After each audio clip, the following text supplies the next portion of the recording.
So how do you read an SD card on the iPad? Let me explain it, and if you're new here on a Foxtecc, subscribe and you'll never miss anything important. So of course, if you have like a small SD card like I do, the iPad does not have like a regular slot where you'd be able to take out the tray and install it, right? It doesn't work that way.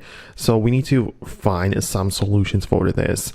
So the only connector we have is the USB-C port on this iPad, or perhaps Lightning if it's an older device, but this is the only way we can connect it through. And that's why you need to look up an accessory for the iPad, something like this, where it has the USB-C connector on the end, but also the the SD card slot on the other. And that way you would be able to connect the SD card external storage to the iPad this way.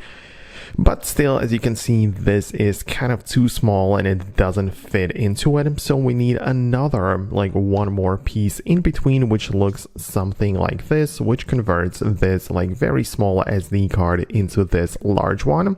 You know, this is the one which you would slide into your camera, so it's like the larger format, and it also works with this particular reader. So I can slide it inside like this, then connect the whole thing to the iPad as such, and hopefully it's gonna be recognized.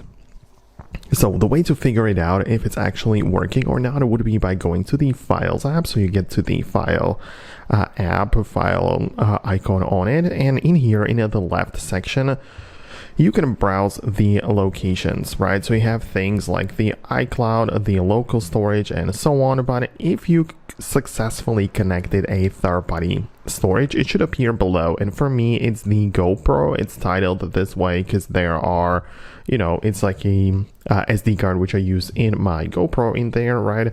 And the point is that it is now successfully connected, so we can literally get inside and browse the footage or whatever else is stored on it there. So that's like the whole point behind this. That's how you can connect an SD card to the iPad. Let me know what you think about it below in the comments. Hit the thumbs up if it worked for you, and I'll see you later in the future uploads.